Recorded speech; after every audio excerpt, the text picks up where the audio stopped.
importance of subject knowledge for teaching and the perceived lack of support for teacher training, and much more. We will play Ring of Kerfuffle with an opportunity for you to win your very own Teachers Talk Radio mug. As always, please share the show, text in, call in at any time, and let's be positive this evening on Teachers Talk Radio.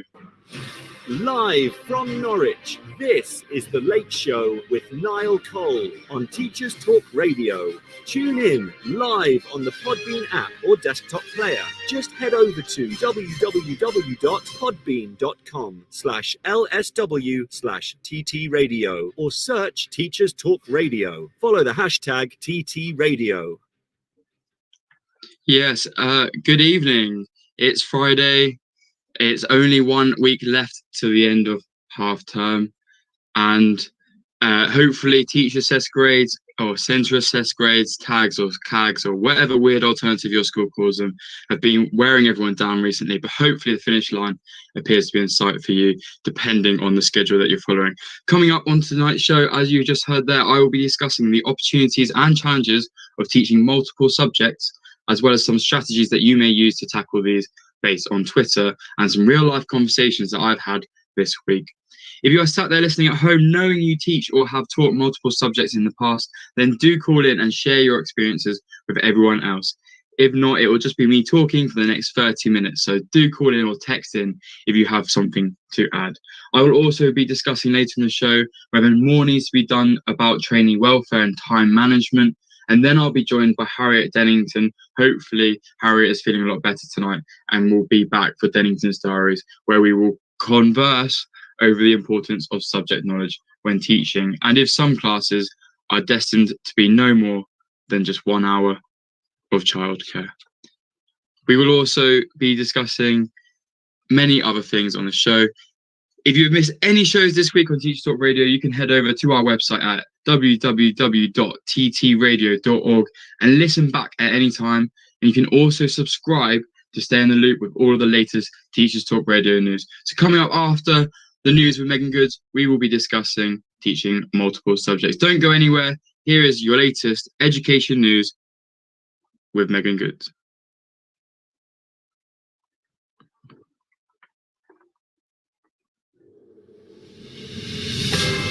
This is Teachers Talk Radio, and this is Teachers Talk Radio News with Megan Goods.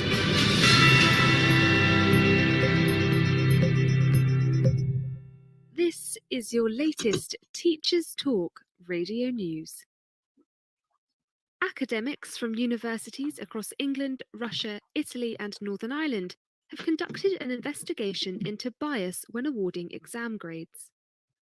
The research, based on a study of 1,200 students in Russia, concluded that teacher-rated school achievement might be more influenced by personality than the objective performance measured by a standardized exam, and that teacher ratings might reflect some conscious or unconscious biases, such as judging more leniently students that they perceive as more focused on school tasks, who are well behaved, and who are more emotionally fragile. A professor from Queen's University Belfast did, however, note that the results of the study were not marked enough to say that this bias is making a huge difference to outcomes.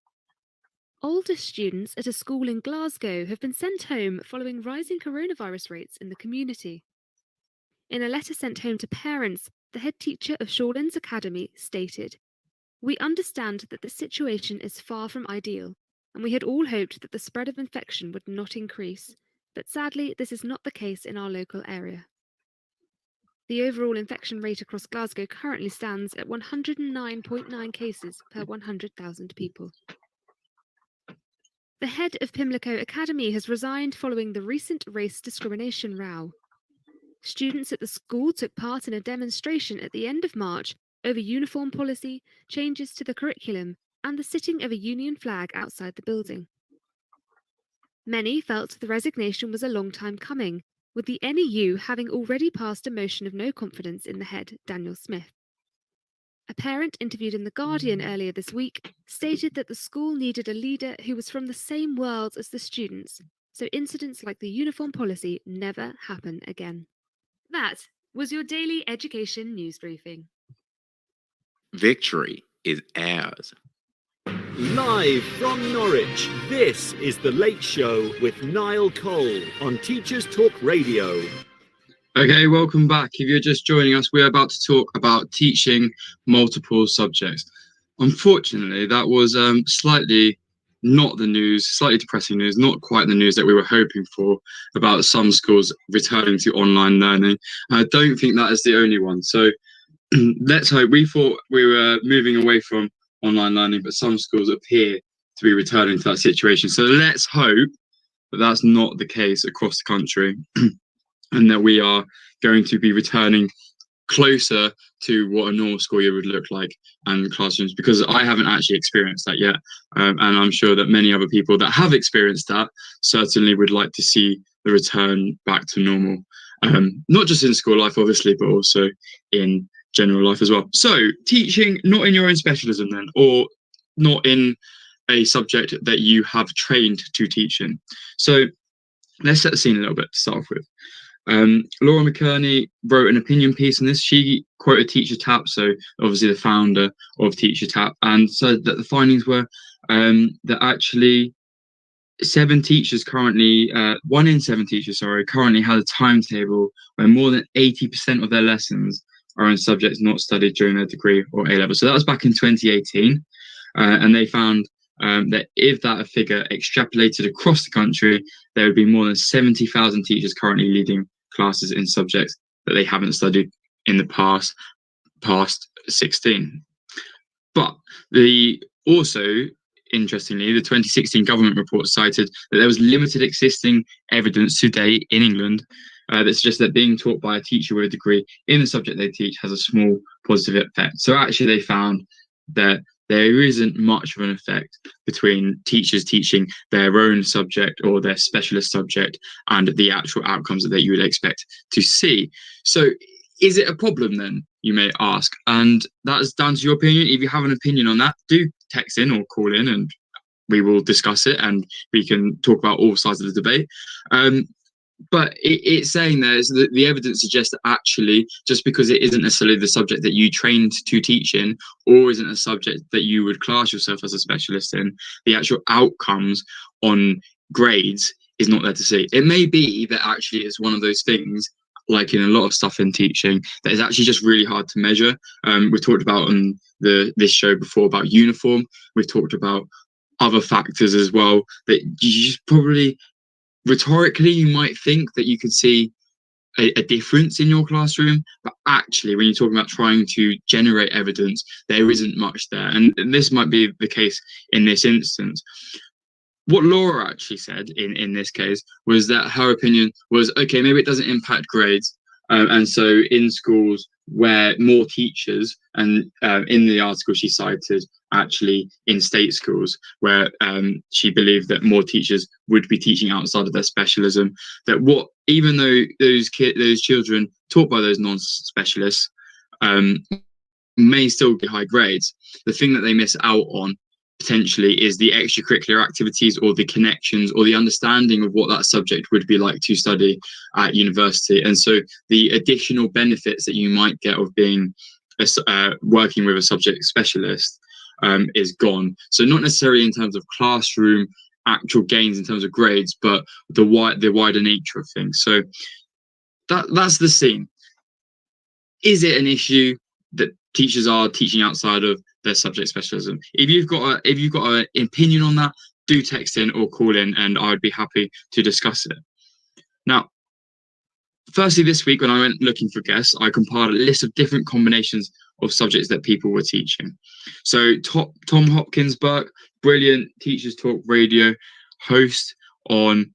Okay, we've got a text in. So Kate Jones said, every year in my career, I've taught an extra subject. I've been teaching over 10 years. That's really interesting, Kate. And I'm now going to talk about the combination. So if you'd like to, Kate, just put a little comment back into the through the text function of saying some of those different subjects that you've taught over the years. And we'll see how it compares to some of the different combinations that I found on Twitter. So Tom Hopkins Burke, as I said, fellow brilliant Teachers Talk Radio host. Kate Jones, also a brilliant Teachers Talk Radio host. So if you missed her show earlier this morning with Paul Kashner, do go back and listen to that on the Teachers Talk Radio website at www.ttradio.org.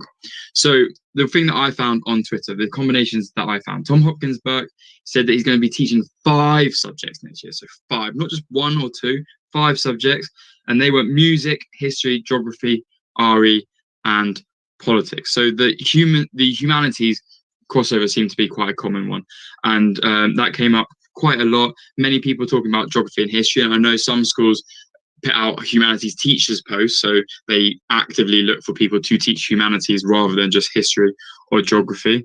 But that definitely was a common one, and sometimes there's a bit of RE thrown in there too. So let's see, Kate has taught history, politics, geography, RE, Welsh, and drama. So there's definitely that crossover there we talked about with humanities.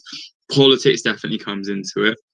And I mean, that makes sense. So my degree was obviously, that I've talked about on past on the show, was in politics. My subject that I'm training to teach in is geography. So the crossover between geography and politics is obviously there. The crossover between history and politics is definitely there. RE, you got citizenship and also just the idea of it being a humanities subject. And then Welsh, I would be screwed. And I think Tom Hopkinsberg, I don't know, you get involved in the text function there. So Tom, how would you feel if you were teaching Welsh? I know I would struggle, but that's definitely an interesting one. And drama, which is interesting. So my mentor obviously teaches geography because I'm training to teach in geography, but he also teaches history. He's taught sociology and RE, but he also teaches drama. So Kate, do you have extracurricular, let's say, do you have extracurricular experience in drama? Is it something that you've been a stage performer, or maybe you're into musical theatre? Okay, Kate Jones is going to call in. I'm now inviting her. Hello, Kate. Can you hear us? Hi. I hope you don't mind me calling in. I thought this is a great topic. Can you hear me? Yeah, we can. Yeah. Okay.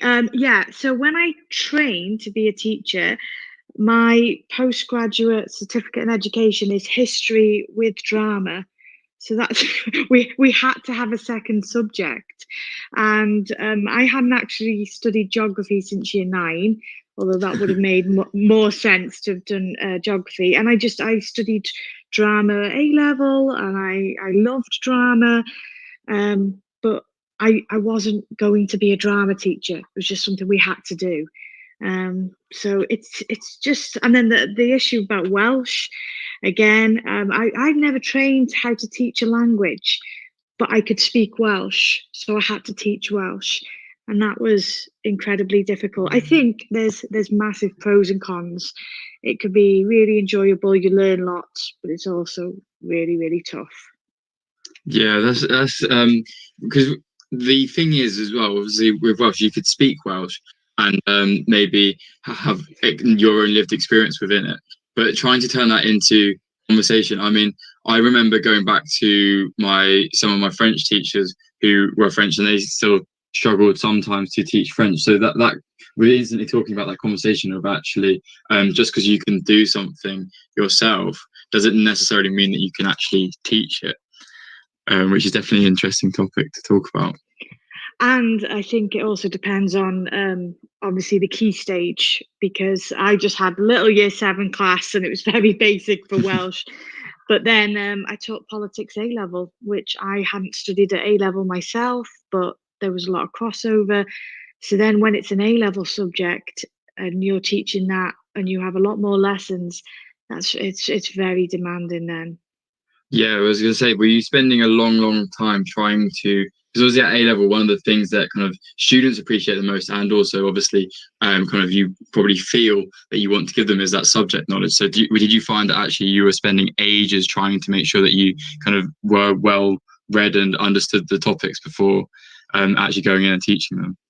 Yeah. The job that was advertised was history with politics, and this is when I was a trainee, and I was desperate to work at that school, and I hadn't taught politics, but I just thought I'll go for it, and I'll just I'll deal with it if I get the job. And I was the only teacher of politics, which I didn't realize. I didn't realize that until interview. I was like, oh, how many other people are in the politics department? He said, no, it will just be you.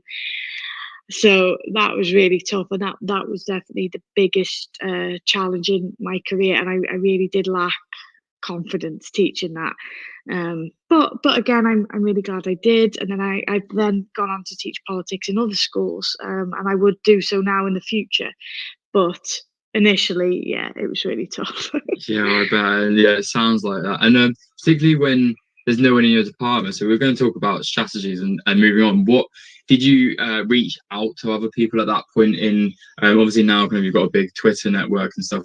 Did you have that at the time, or kind of is it something that you just had to spend a lot of time doing yourself and kind of working out? Because obviously now, you often find that if you put out a feeler on Twitter, you could within say 20 minutes have 50 people get back to you and say, oh, you can have my resources on this, or this is how we teach this, and you could start to kind of compile like that resource bank. Was that there at the time? Oh, I really wish it was. I really wish it was. This is in about 2010. And no, I had no one really. I had the notes from the teacher before me, but he was just incredibly intelligent. He had retired. He just sort of gave me literally handwritten notes.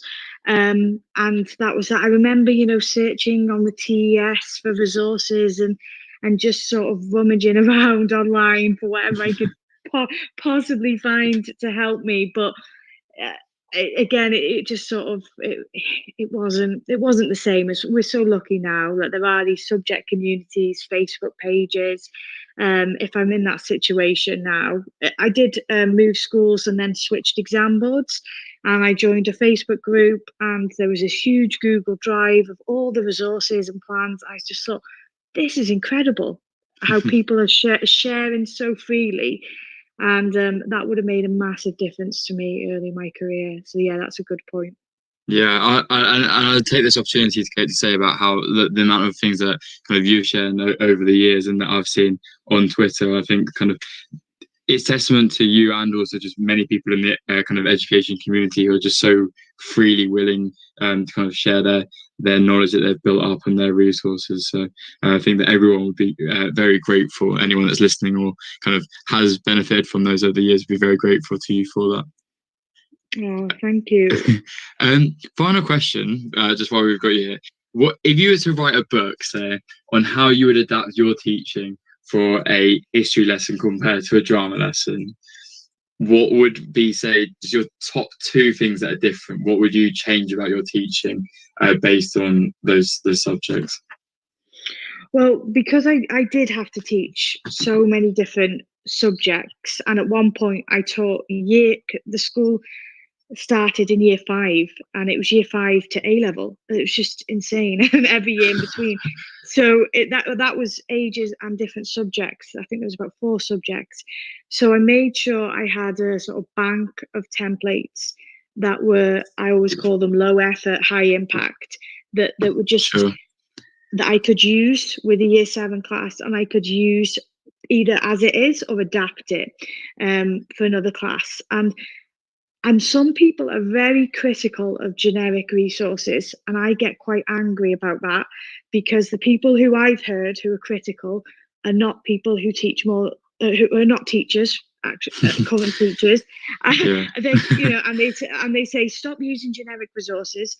And I say, right, okay, well, I'm teaching 4 subjects. I'm up against it, and I'm not trying to cut corners. I'm still trying to be an excellent teacher and manage my own workload. So that would be my first bit of advice, would be to have a bank of templates that are really adaptable and flexible, regardless of whatever subject you teach. And then if you're teaching a subject that's outside your specialism, reach out, put it out there on social media, look what's out there online. Don't be afraid to say. Unfortunately, something happened on Twitter where I think it was a history teacher actually put out a tweet saying, I have to teach this topic in geography and I don't know anything about it. And she's just being really honest. Yeah. And then somebody sort of came and responded to her and said, this is disgusting. You shouldn't be teaching our children. Now, luckily, all the the teachers came to her defense then and said, no, look. And she was just being honest, saying, I've been timetabled to teach this. I've never taught it before. Help me. And actually, she had more support than the negative comments, and she Good. just showed, yeah, she did, and she showed the pressures that people are under, and it's absolutely right to ask for help, not to feel ashamed and not to feel like, oh, I should know this, but to put yourself out there and to just say, actually, this is new to me. Any help would be much appreciated, because we've all probably been something similar. And we're all, as you said, very willing to help and share and be generous. So that's it. Just ask. Wow, some really, really wise words there from Kate Jones. And who would have thought on a Friday evening Kate would be calling in to share her those knowledge about teaching multiple subjects? But thank you for calling in, Kate. Thank you. Bye. And do keep engaging with the show if you are continuing to listen in. Thank you. So there you go. You had it there from Kate Jones talking about discussing and teaching multiple different subjects across her teaching career. Some interesting mixes there. So we've added drama to the list of humanities subjects. So as I was talking beforehand, my mentor also teaches drama and humanities. So maybe actually there's something there about humanities teachers being drama specialists as well. Who knows? I don't think I could teach drama necessarily, despite being quite a dramatic person. So, as Kate said, if you have just joined in, if you just tuned in and you missed that part there, Kate Jones shared about her experiences of teaching multiple subjects and some of the comments potentially that people share about the negative comments, but actually some of the positives of people actually being really willing to engage and to share with you resources and kind of on Twitter or network. So if you are sat there at home and you know that you're going to be teaching multiple subjects and you don't know where to start, a good place is to go onto Twitter or to reach out to any networks that you can find in that subject and just reach out to them. Don't be afraid to admit that you aren't too comfortable with certain subject areas, and go and kind of find those resources, as well as have those templates, those resource templates that you can use across multiple subjects, just to really kind of save you time and to make sure that you're not making kind of additional strains onto your workload. But I guess that just comes back to as well, like your normal teaching. So you have within your own subject, there may be areas of the subject that you're not too comfortable with, and actually the best thing sometimes is it's a bit like what you said to your students, admitting that you don't know something or sharing with the class that you're not sure about something is a really good thing to do. That you want people to kind of come out and share that they're not sure about something, because at the end of the day, if you continue to kind of say that you don't, then you're never going to actually learn what it is. And in kind of, I've talked about on the show beforehand, the head of department in my placement school has said things about fail and first attempted learning, which I've adopted with some classes, and actually showing students that it's okay to make a mistake, or that it's okay to admit that you don't know something. And we should really embody that and model that ourselves, and to make sure that actually we are trying to maximize the benefit of kind of all of these resources that we have available to us, the networks on Twitter and within your own subjects as well, where you can go and actually have access to so many different resources, so many great ideas that you may never have even thought of. So it's just good to engage, regardless of whether that's your own subject or a subject that you are going to be teaching for the first time next year. So some of the other combinations that we had, Mr. P. Foodie, a regular Teachers Talk Radio listener, some may say a legendary regular, that he said that he teaches GCSE food and GCSE fashion and childcare, so they're quite different. The Cranedale Centre, who's head of centre, Chris Cassells, came on the show to discuss outdoor education a couple of months ago, asked if a science teacher teaching chemistry, biology and physics counts. My answer to which was certainly yes. And I think that's something that we seem to forget, is actually that although they are all sciences, chemistry, physics, and biology have very different skills, and you are unlikely to have studied them all kind of generically at university.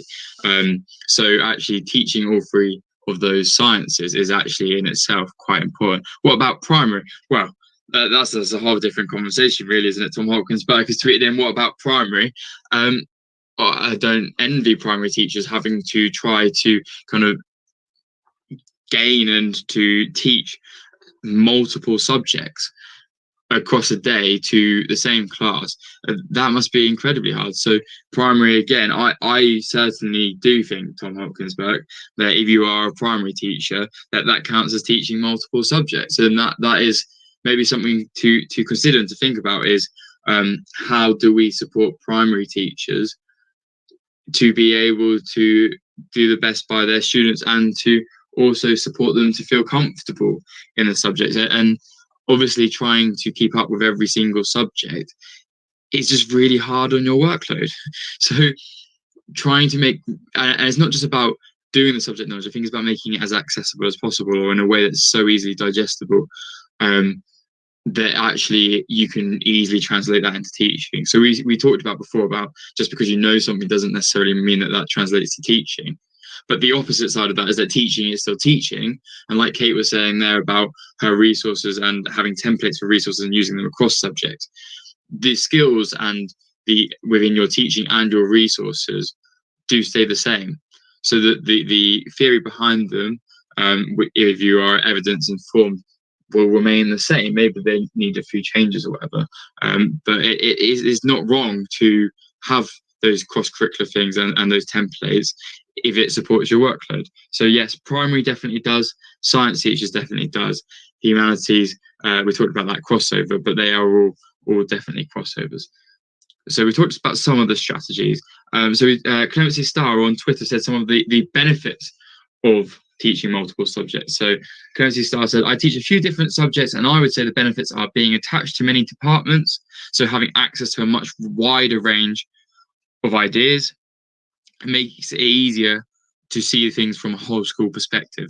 And that then also means that you get a clear understanding that one size doesn't fit all. So students can change from one subject to another, and then you get a sense of what the overall curriculum looks like, and many, many more. So that's a really interesting point, I think, there about having access to seeing students in different lights. And I think it's quite nice.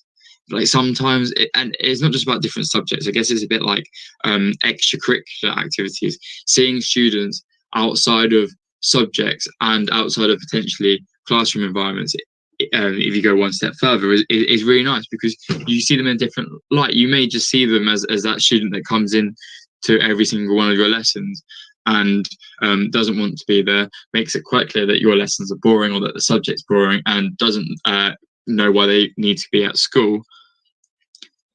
And then they might go into a different subject. You might see them in a different subject, and you would not know that it was the same person. And that's just life, isn't it? Really, we don't all like the same things. We aren't all good at the same things, and so you naturally do have different personalities. So being able to teach multiple subjects gives you the opportunity to potentially see a student in one subject that they don't like so much and one that they really love, and just to see that different side of them. Also, I guess in terms of being a better teacher, actually being able to see it from all sides in the overall curriculum is a definite benefit, because you can then start to link things in. You know, if you're doing, say, climate change or in geography, you know whether students would already have done the greenhouse effect or not. But maybe a bit better if kind of you're involved in the science department. Or with maths, if you're going to teach about percentage change and try and apply that to geography, it helps to know whether they've actually studied it. Or going additionally, maybe how they teach it, because I haven't had experience this myself, but I've spoken to many people that said that their maths department goes at them or has had very serious arguments and discussions or conversations about the way that geography teachers have taught certain maths elements. So actually having that discussion, or maybe even teaching some of that subject, gives you that opportunity maybe to kind of understand how you maybe should teach that cross-curricular aspect within your subject as well. So it might be that teaching a different subject makes you a better teacher in your own teaching. And this links to what Rachel, which is on, she's on Twitter at GeoGetters, so Geo_Getters84. And she said that teaching out of specialism for her meant that she had to be on the absolute top of her behaviour management, and that worked in favour down the line. So actually, she needed to work on her behaviour management to kind of maybe get through or to teach better in the subjects that she's not so comfortable with. And so she improved on behaviour management, and that then meant that when she came back to her own subject specialist, which is obviously geography, as GeoGetters suggests, she felt more comfortable with those behaviour management techniques and felt comfortable, or just not necessarily comfortable, but just was better at behaviour management. So again, there's different benefits there of teaching outside of your subjects, and she also talks about the overlaps between subjects. So the example that she gave was teaching the slave trade and history helped inform her planning of Africa for year 9. So there are some interesting things there about the advantages and perhaps some of the disadvantages. So we've talked about workload, and we have also talked about potentially some of the negative negative comments that you may get, which sounds horrible, and I'm glad, and I think that kind of most of us aren't surprised that there's always people close to support you on the geography or just in edgy Twitter in general. So I'm glad that those negative comments were definitely outweighed by the positive comments. Anyway, that's half an hour of the show so far. So I'm going to play you the latest education news with Megan Goods, and afterwards we will return to this topic with some of the additional weaknesses or potential kind of downfalls of teaching outside of your subject specialism, and some other strategies that you perhaps could use to deal with teaching two subjects. So here is your latest education news on the 21st of May with Megan Goods. This is Teachers Talk Radio, and this is Teachers Talk Radio News with Megan Goods.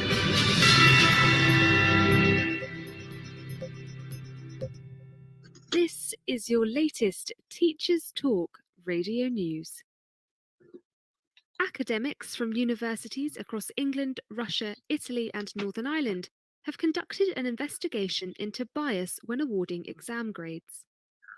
The research, based on a study of 1,200 students in Russia, concluded that teacher-rated school achievement might be more influenced by personality than the objective performance measured by a standardized exam, and that teacher ratings might reflect some conscious or unconscious biases, such as judging more leniently students that they perceive as more focused on school tasks, who are well behaved, and who are more emotionally fragile.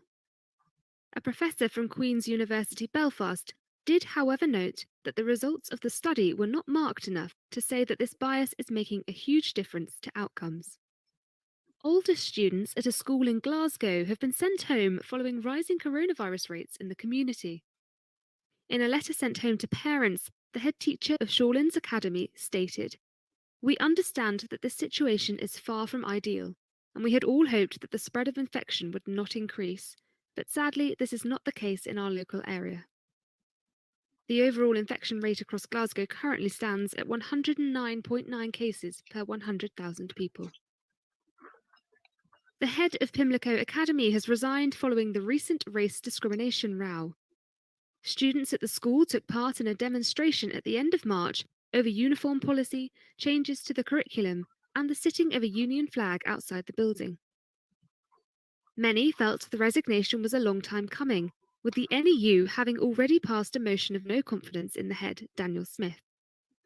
A parent interviewed in The Guardian earlier this week stated that the school needed a leader who was from the same world as the students, so incidents like the uniform policy never happen again. That was your daily education news briefing. Victory. Okay, I think I need to stop playing Victory as ours after some of those, some bleak, some interesting news stories, but Victory as ours needs to move away so it doesn't accidentally play like I've just done there after the news. So, getting back onto the topic of teaching multiple subjects then. So we've been joined by the Kate Jones, and she's discussed some of her experiences teaching multiple subjects and some of her strategies. So using templates for your resources that can cross-apply across different subjects, and also reaching out for your networks. So Jog Niall on Twitter last night did ask anyone whether they had trained as a geography teacher and then picked up some sociology in their career, and that then raised some interesting questions about how to prepare for it. And so with sociology specifically, it is quite a content heavy subject, but I mean a lot of subjects are as well. The arrows just stop it moving on automatically. No, I haven't, Tom. Tom Hopkins Burke has just educated me on some doings and beings of the Podbean app, and I will now be a better host for it. So you learn something new every day, don't you, Tom Hopkinsburg? I will sort that out to stop it moving on from automatically, and you don't have to hear victory as ours after depressing news intros ever again. So thanks for that, Tom. Okay, going back to our topic. I'm going off topic there. So interesting questions about content-heavy subjects. So we talked about if you don't have the subject knowledge, and sociology is a topic or a subject that requires often long discussions about topics. So if your subject knowledge is not really quite up to it, then it may be quite hard for those long discussions. So one of the questions that was really, I think, unanswered was the how to tackle your subject knowledge. So maybe reaching out to people on Twitter and different networks may help you manage your workload in terms of the resources that you can use. But as Kate mentioned beforehand, going into politics A-level and kind of teaching A-level subjects, you really want to feel that you're comfortable in the subject knowledge that you are bringing into that lesson. You don't want to just kind of do it on a whim or kind of on some of the things that you already knew, which you might do perhaps for Key Stage 3 kind of lesson as well. So we then I talked about this with some people, and I kind of tried to find some answers for that. And I guess it depends really on the different subjects. But what I did find with kind of sociology was that there are on kind of AQA's website, and I'm sure that across all of the examples, they must do really similar things. They had multiple scheme of work ideas, and they had multiple resources, not just for students, but also resources that teachers could use for actually kind of developing their subject knowledge. So the question was asked, and I'm not aware if there is, and if you do know, then text in or call in. But the question was asked whether actually there are such courses where you can develop your subject knowledge once that you have been qualified teaching. So obviously, if you aren't too comfortable with your subject knowledge before going into a teacher training course, then there's the subject knowledge enhancement courses that you could take, so the SKEs, which a lot of people do take. But the question was asked whether actually there were such courses that you could take once qualified in different subjects, so that you could then almost be kind of, you know, all the teaching strategies from your teacher training, you know, your one subject specialism, but you could almost become a specialist in multiple subjects. And I guess also that raises the question, if you've taught a subject for multiple years, say 5 years, so say Tom Hopkinsburg continues every single one of his 5 subjects. Well, he said earlier it's gone down to 4 because he's been saved from the geography. I think that's actually kind of, I feel a bit sorry for Tom there. I think that was the best subject that he had. So that's been taken away from him. But in that case, if he did those 5 subjects every single year for the next 5 years, does that make him at that point a subject specialist in all of those subjects? Or are we actually just going to predate it to the thing that you did at university and then in your teacher training year? I don't necessarily have an opinion just yet. I think I'm starting to develop one. So if you are starting to develop one, or you have one, text in or call in, and we'd happily discuss that there. So does actually, when we talk about subject specialism, is it only what you studied at university or what you did your teacher training in, or can you become a specialist in it over multiple years of teaching a subject? Because I know some geography teachers that have said to me that most of their subject knowledge actually came from teaching it over numerous years and becoming a lot more comfortable with the content as they were teaching it. So is teacher subject knowledge actually what you gain from a classroom and teaching subjects over a period of time, and then eventually you become used to teaching it and you know what sort of questions to answer, what sort of skills to teach, how to teach it, how to adapt it for different things? So how should we actually measure subject specialism? I think that's actually something we haven't really talked about so far, but something that would be interesting to discuss. So if you do have an opinion on that, do text in or call in using the texting or the call-in functions right now. But we talked about workload. So Kate said that workload was really intense trying to develop that subject knowledge. Now, the other thing that I say, Sobia has texted in, I have taught ICT, computer science, RE, travel and tourism, maths, and PSHE. Not too many then, Sobia. They are a real range again, but I guess there's always a crossover between them. So ICT and computer science. And what what was your university degree in, so we can establish kind of how those subjects maybe into kind of relate with each other, and what was the one that you actually trained in, so that would be really interesting for us to kind of have a conversation about. So here we go, computer science with business management. Okay, so that explains the ICT and the computer science. RE, I guess there's some kind of crossover maybe. I'm also head of department of business. Okay, so that makes sense. So head of department of business, but didn't include it in the subjects that you teach or have taught. But that's really interesting. And I think computer science is an interesting one with business, because I've seen a lot of posts. So my post for my NQT, now ECT year, was advertised as a teacher of geography and sociology, and I've seen a lot of posts as well that say teacher of business and computer science. So I guess with business management and talking about business studies, perhaps those are the sort of skills that they think now are taught on those degrees. There's also a massive shortage, I believe, still of computer science teachers. So the bursary for computer science for the last kind of number of years has been really, really high. So that might explain it as well. Travel and tourism, that's another one that actually we haven't spoken about so far, but often crosses over with geography. But maybe have you had experience of that personally, or did you just, how did you get onto travel and tourism? Was that just kind of something that came up? Can you teach this? And you were, yeah, go for it. Budgets are tight, so teaching multiple is important. Yeah, I guess as well, like when you talk about timetable, it may be that you have, say, I'm just again going to use a geography kind of idea, but it may be that you have, as a department, as a geography department, 15 hours that you need to fill, and you kind of are maybe struggling to fill that through part-time, or kind of you try and work around it. So you may actually then at that point say, well, you can have 15 hours in geography, and then, but oh, can you offer us any other subjects?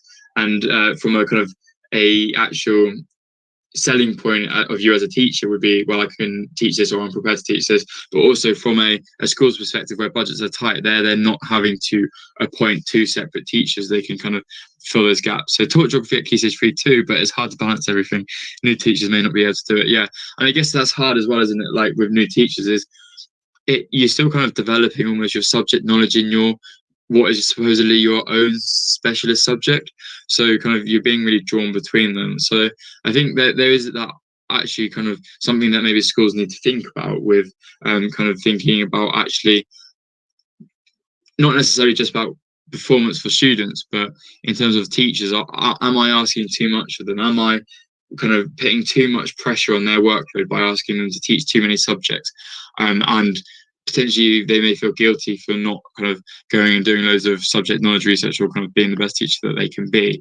And as a result of that, kind of, are they then being put under loads of pressure? And I guess that's something for schools to consider.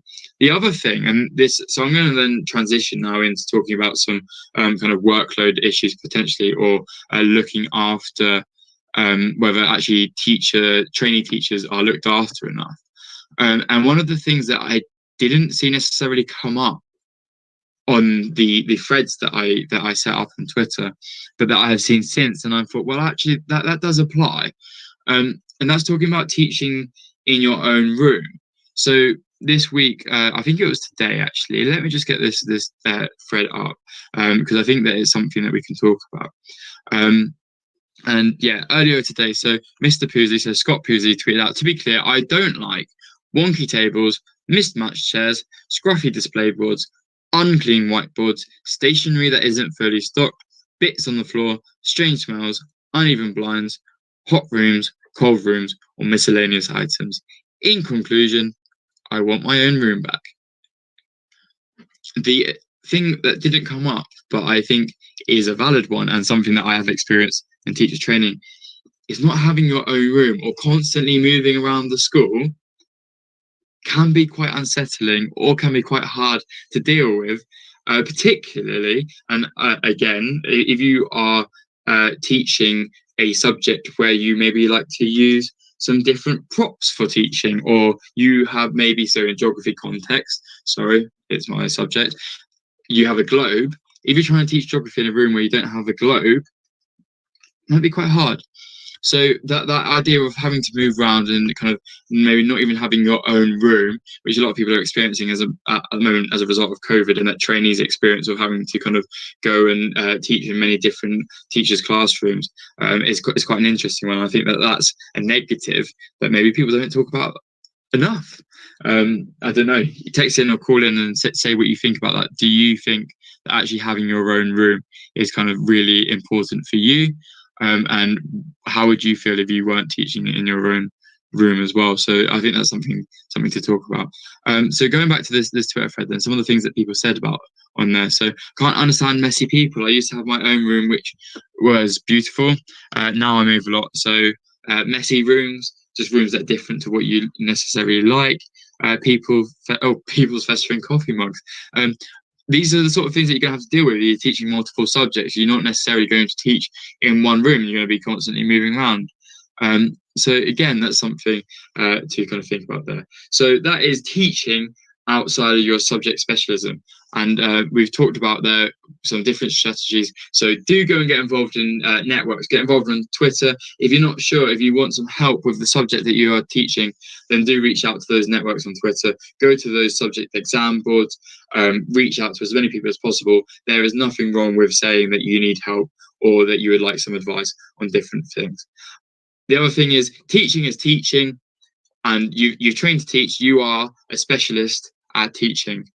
So regardless of whether you have trained to teach that subject or not, you know how teaching works, and the same applies to your resources. So you can have templated resources that can help you reduce workload. Another thing that schools can do, and this is why we're now going to segue into trainee teachers and their workload support, or just general emotional well-being support.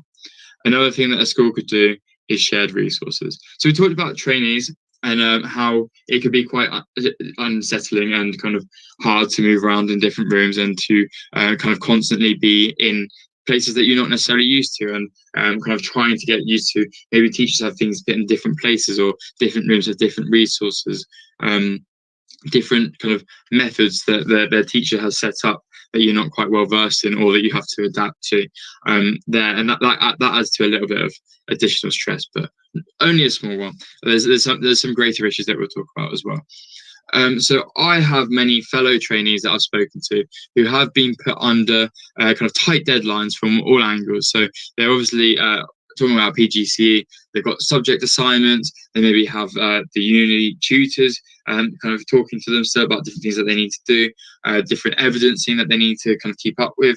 And then they've also got their own teaching within school. And I talked there about different teachers. Well, if you have 4 different teachers in a department, and kind of they maybe don't necessarily talk as much as kind of would be good in terms of sharing how they feel you're progressing, they could each have different opinions on what makes a good teacher or what you need to be working on.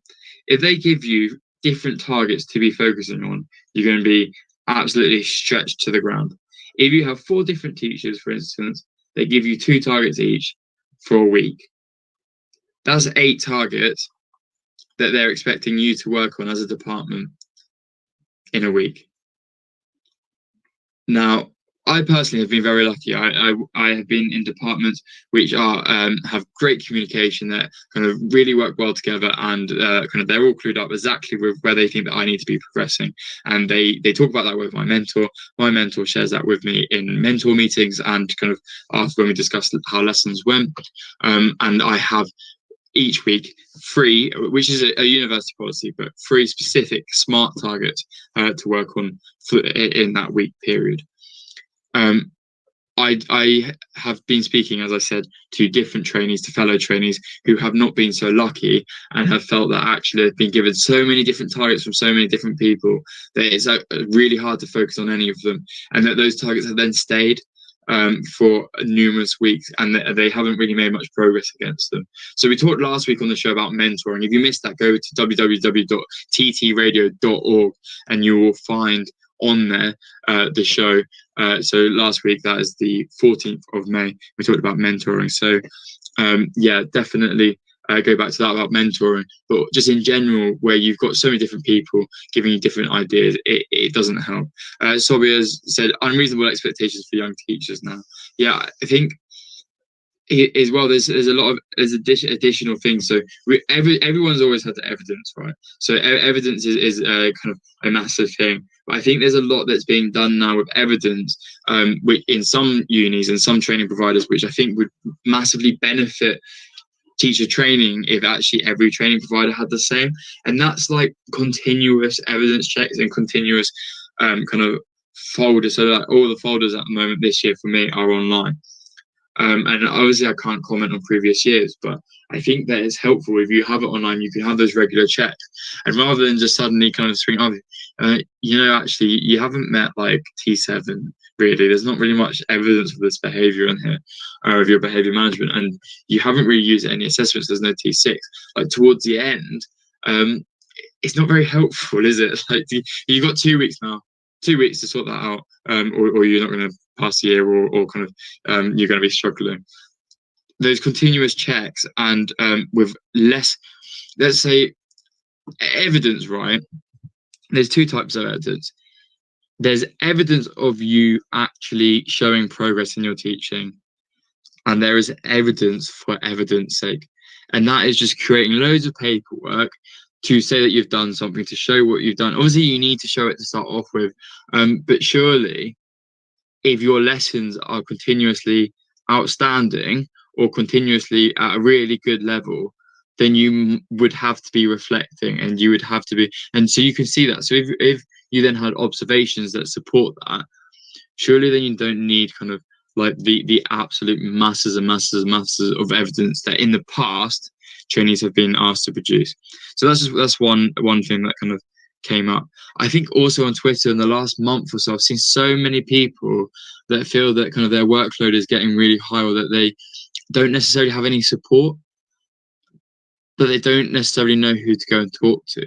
And they talk about the curriculum, like, or their university tutors, for instance, so they could talk to them, but then they feel that there's a kind of some politics maybe involved, where they don't want to say something to the university tutor, who then says something to a mentor. And then that working relationship between the trainee and the mentor, actually, as they are teaching, becomes quite a sour one. If you think about it,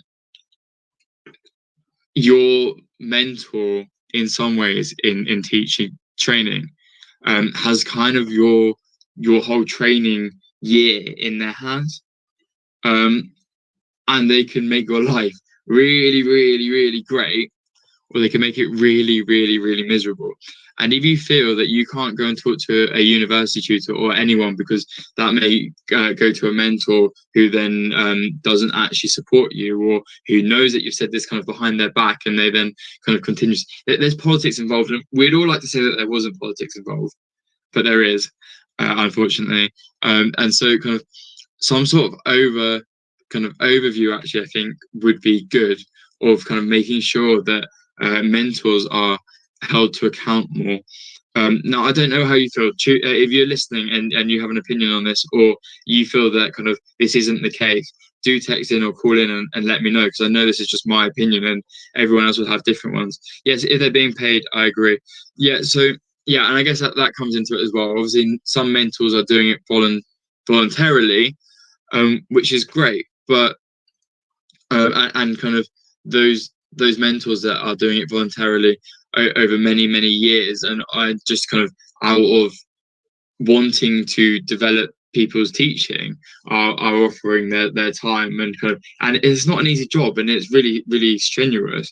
Then yeah, hats off to them. But then you also have to ask as well, why sometimes are mentors volunteering, and then what seems like, and kind of anonymously here, what seems like some teachers playing kind of political games maybe with their mentees.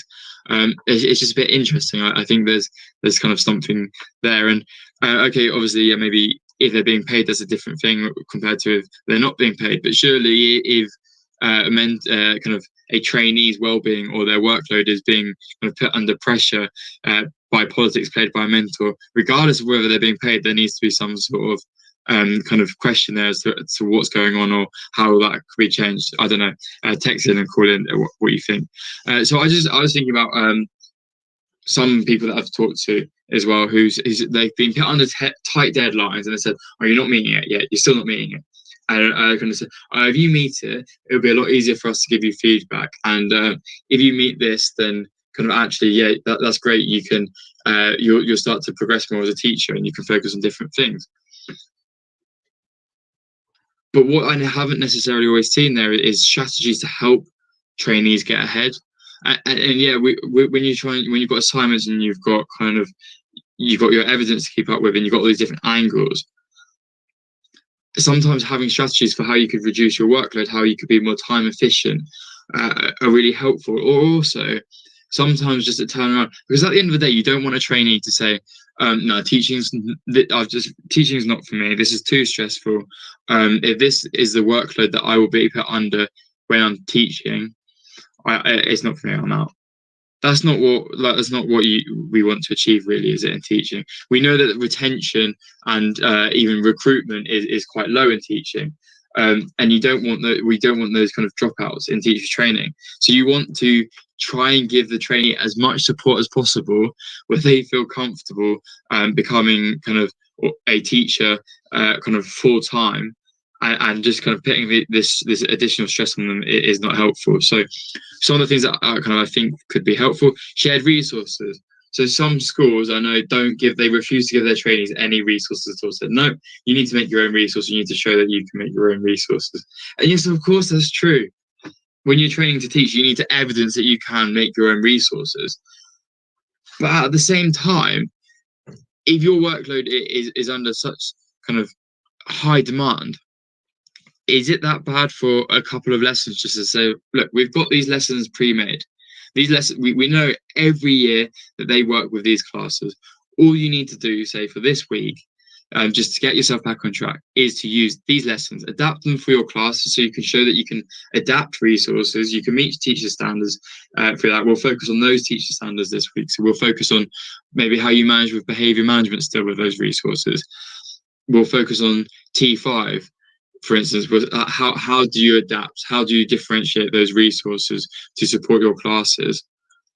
That in itself is still evidencing teaching, and it will reduce, hopefully, a trainee's workload so that they can eventually get back on track, and then they'll have a lot more time to develop their own resources. So that's one thing for me, is shared resources. And going into your career full time, teachers do share resources, and schools have shared resources. And I know that that's what a lot of people look for when they're going for kind of teaching jobs, is, oh, do you have shared resources? And that's something that maybe people have as their non-negotiables. So that's one way that you could reduce a trainee's workload. Another thing is, okay, yeah, they need to be working up on their timetable to eventually being whatever the maximum hours that your training provider sets. But is it a case of, okay, that my trainee here is really close to the brink? Long term, I want to keep them in teaching, and they're just having a really horrible week. What can I do to help them? Can I take back 2 of those lessons from them this week and teach them myself, or let the class teacher teach them? It's just to give them that 2 hours maybe, where they can then get ahead again for next week, or kind of settle themselves. Is that something that actually trainee providers or mentors or kind of schools that have trainees should look for and say, yeah, my trainee's really struggling here. It's not ideal, obviously, but I'm going to take back these 2 hours or these 3 hours, and I'm going to give them some additional kind of time just to get themselves kind of straight again, ready for going forward. And think about that big picture, actually trying to keep them in teaching, not trying to kind of really push them to the brink where they say, yeah, this isn't for me. Lesson plan ideas that are short and easy to use. So are there some lesson plan ideas or lesson ideas, resources perhaps, that you know as a mentor, as a class teacher of many, many years, yeah, these work, they don't take too long to plan, but actually they are really effective in a classroom. And I can give a list of these maybe, or I can show a kind of a few examples of these to my trainee, and kind of they can start to use some of them in their lessons. And I think that's what we need to start looking at and ask ourselves, are we at risk of being in a situation where we are telling people, and this isn't just for trainees, but in teaching in general, are we at risk of being in a situation where we're telling people of kind of they have this fabricated or this surface level of support over actual ways of dealing with situations? It's the same idea, I guess, with being a geography teacher and talking about climate change. As people, as humans, do we need to stop consuming as many things that contribute to climate change? That's obviously the best thing. Or do we just try to cover up some of the things that we've done and make it look kind of not as bad, or do we adapt slightly to it, but actually really kind of the things that are really impacting on climate, we just continue to do? That is the question, isn't it? And we need to, I think, make sure that we are supporting trainees as much as we possibly can, and not just trainees. Obviously, at the moment, teachers as well, under such stress with teaching assessed grades and centre assessed grades. What can schools do that supports their teachers to reduce their workload and actually make sure that their well-being is looked after, rather than saying that their well-being is looked after, rather than saying we have these well-being resources that you can use, or these well-being programs that you can go to and you can talk about everything that's going on. How about actually giving teachers more time, or more shared resources, or more opportunities, just to kind of sit back and have some time for themselves and be a better teacher for it? What do you think? Text in, call in. It is on the hour, it's 9 o'clock.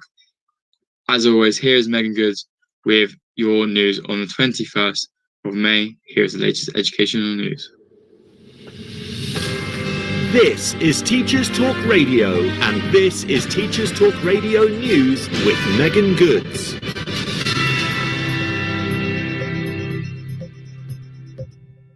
This is your latest Teachers Talk Radio News. Academics from universities across England, Russia, Italy, and Northern Ireland have conducted an investigation into bias when awarding exam grades. The research, based on a study of 1,200 students in Russia, concluded that teacher-rated school achievement might be more influenced by personality than the objective performance measured by a standardized exam, and that teacher ratings might reflect some conscious or unconscious biases, such as judging more leniently students that they perceive as more focused on school tasks, who are well behaved, and who are more emotionally fragile. A professor from Queen's University Belfast did, however, note that the results of the study were not marked enough to say that this bias is making a huge difference to outcomes. Older students at a school in Glasgow have been sent home following rising coronavirus rates in the community. In a letter sent home to parents, the head teacher of Shawlands Academy stated, "We understand that this situation is far from ideal, and we had all hoped that the spread of infection would not increase, but sadly this is not the case in our local area." The overall infection rate across Glasgow currently stands at 109.9 cases per 100,000 people. The head of Pimlico Academy has resigned following the recent race discrimination row. Students at the school took part in a demonstration at the end of March over uniform policy, changes to the curriculum, and the sitting of a union flag outside the building. Many felt the resignation was a long time coming, with the NEU having already passed a motion of no confidence in the head, Daniel Smith. A parent interviewed in The Guardian earlier this week stated that the school needed a leader who was from the same world as the students, so incidents like the uniform policy never happen again. That was your daily education news briefing.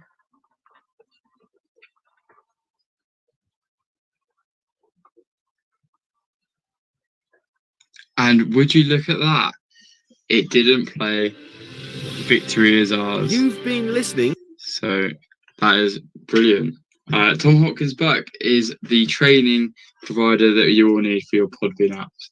If you didn't hear him earlier, he's helped us out big time there to stop playing unfortunate clips after some kind of negative news. So we've talked about subject specialisms. We've talked about reducing workload and stress for trainees and whether there needs to be better provision of that, but not just for trainees, teaching in general. I was hoping to be joined by Harriet Dennington tonight for Dennington's Diaries.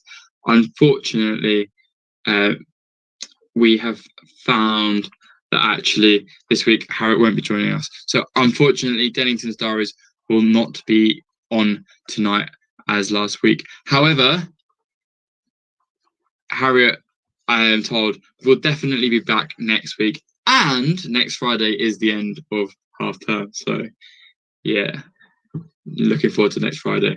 So tune in next Friday for the return of Dennington's Diaries. I can also confirm that we will be having on Frank Norris and Stan to talk about kind of their own podcast and the future of education. So next week will be a great show. So do tune in and listen to that next week. So I've got 23 minutes to fill.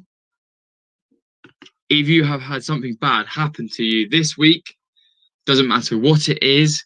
In the past, we have had some unfortunate Zoom calls, some unfortunate Zoom happenings. We have had some unfortunate airport trips. I can't tell you too much more because it was entered into the room of kerfuffle. If something bad has happened to you this week, do call in or text in and you'll have your chance to win your very own Teachers Talk Radio mug. So I now do declare the room of kerfuffle officially open for any submissions that you would like to submit in. I'm stuck in a room of kerfuffle.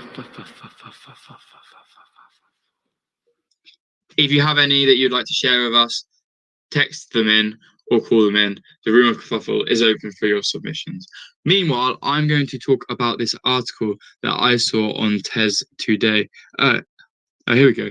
We've had a text in from Small H82. I'm not too sure the full name, but Small H82. Very important for mentors and class teachers, never to forget how challenging it is to learn how to teach. So yes, reducing a trainee's timetable for a while or doing some teaching instead is fine and can help them take stock and focus on reasonable targets.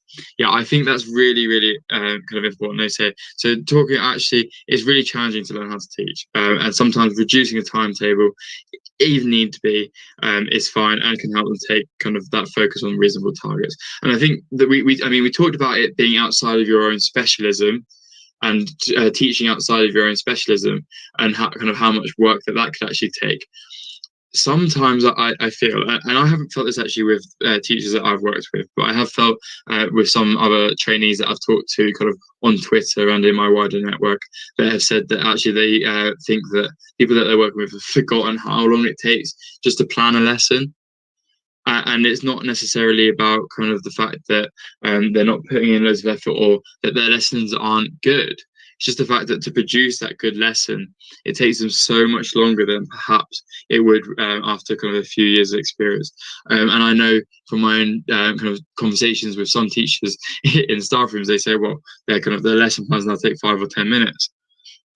And it's like, well, that's brilliant. And obviously kind of that's almost the level that everyone can aspire to. If you can produce an outstanding lesson plan in 5 to 10 minutes, then that's brilliant. But particularly in subjects like geography and many subjects like history, anything that's really heavy content focused, where there's no way that you've covered everything on that. And as Kate said earlier, some subjects that she hadn't taught going back to year 9.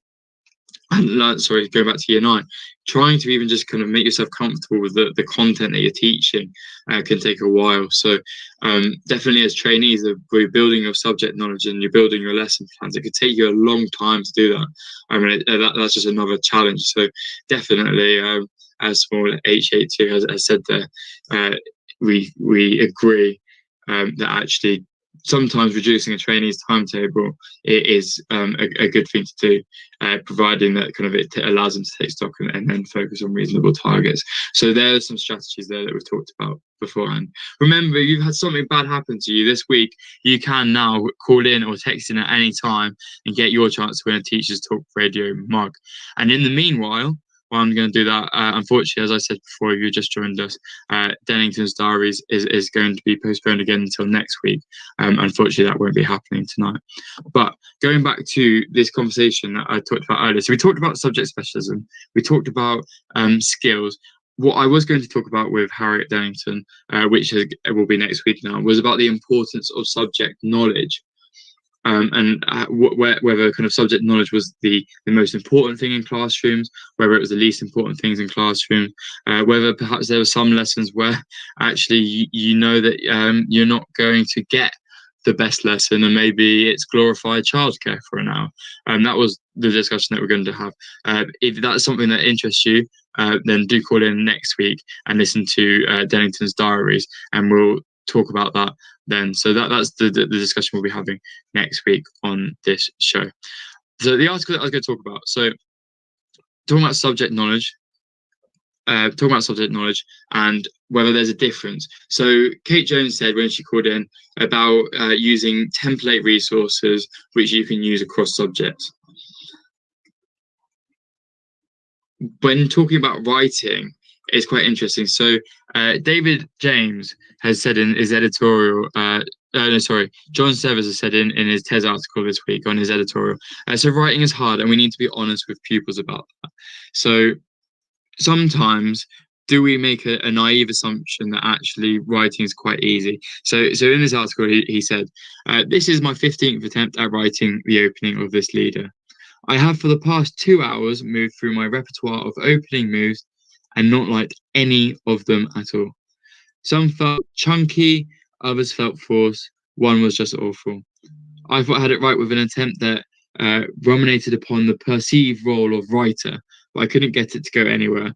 It drifted into a dead end and I went off to scroll Twitter for 5 minutes in a sulk.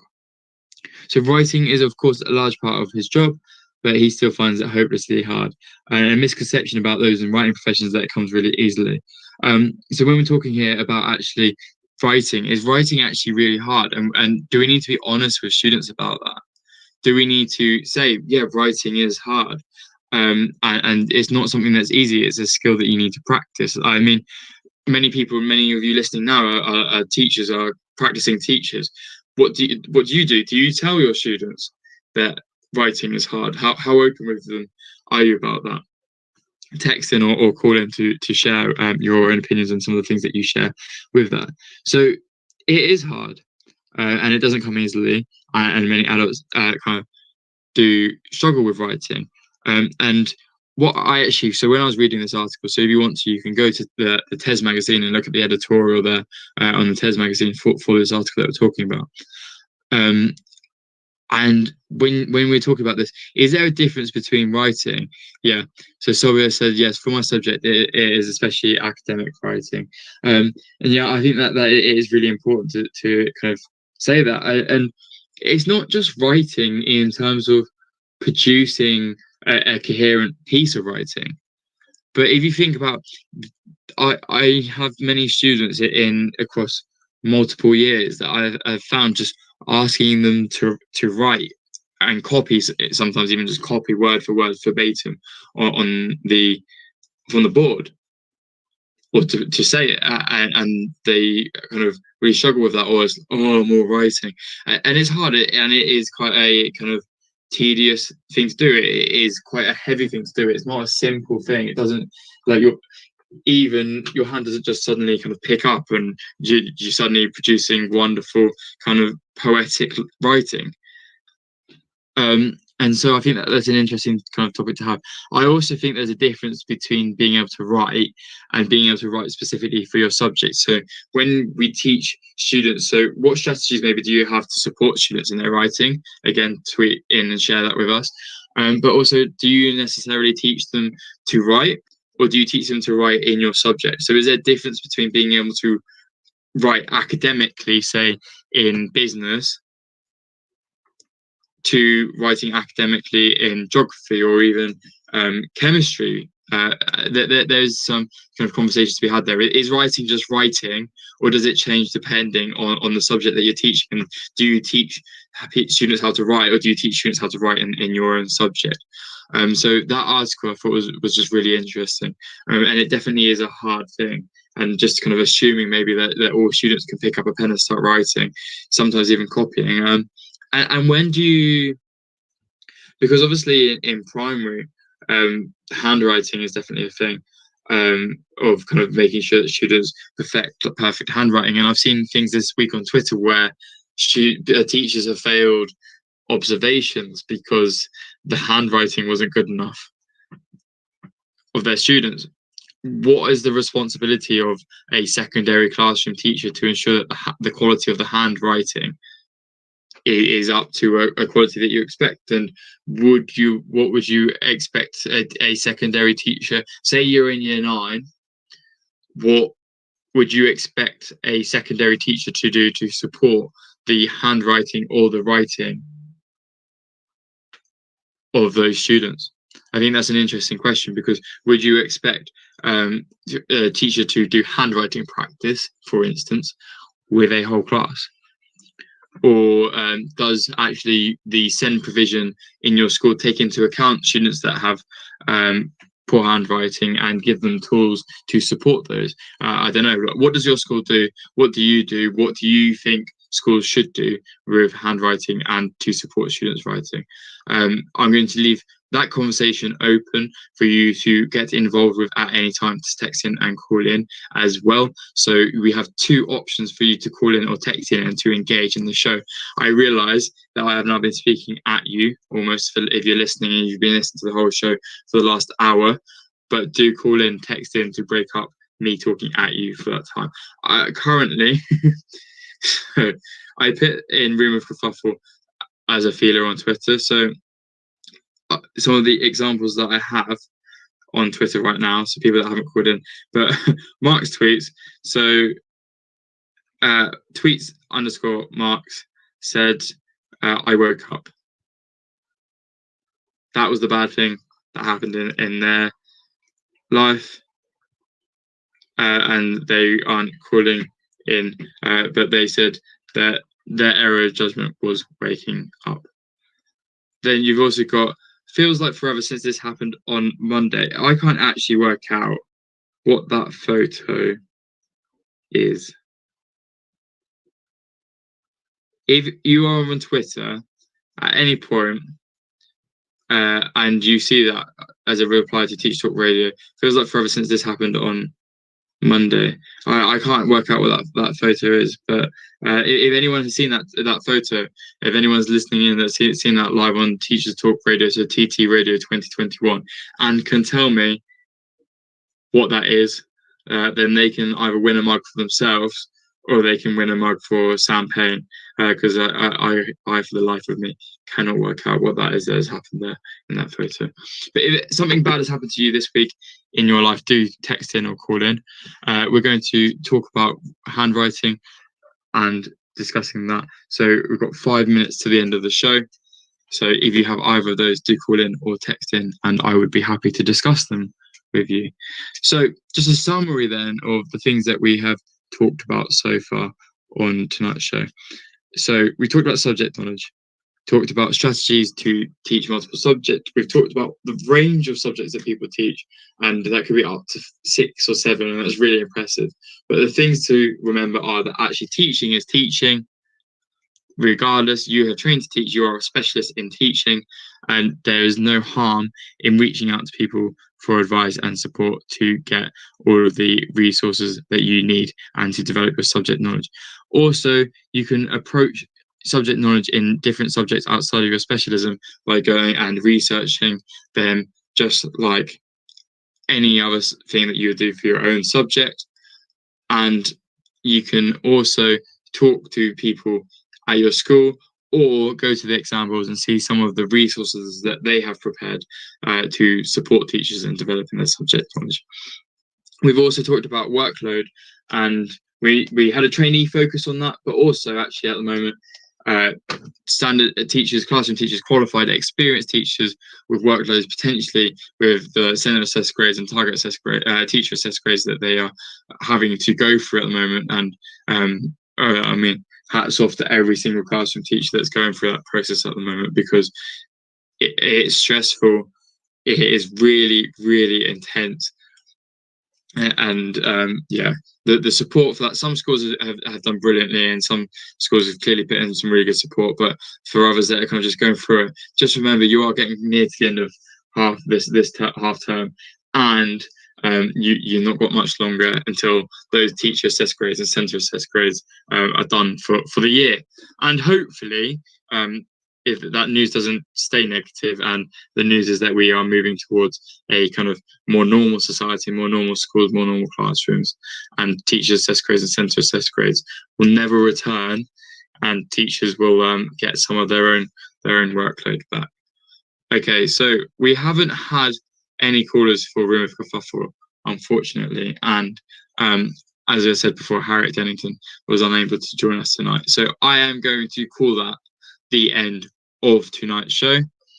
Thank you, Kate Jones, for calling in earlier and discussing strategies to deal with teaching multiple subjects. Some really, really valuable points. So if you're just tuning in, go back and listen to the show at www.ttradio.org, and you can hear all of the strategies and Kate's personal experiences of teaching multiple subjects then.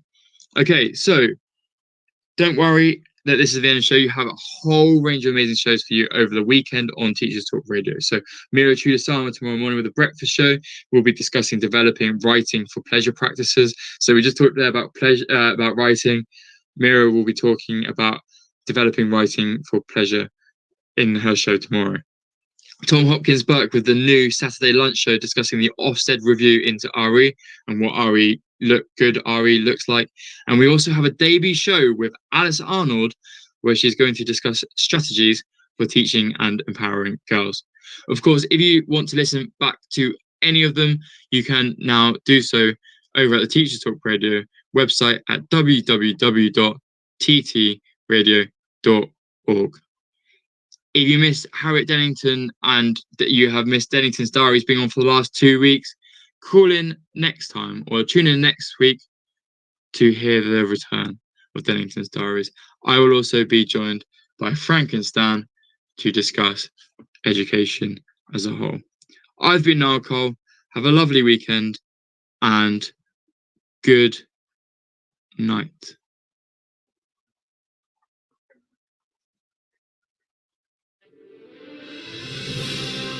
You've been listening to Teachers Talk Radio. Tune in live and listen back at ttradio.org. We look forward to hearing from you next time on Teachers Talk Radio.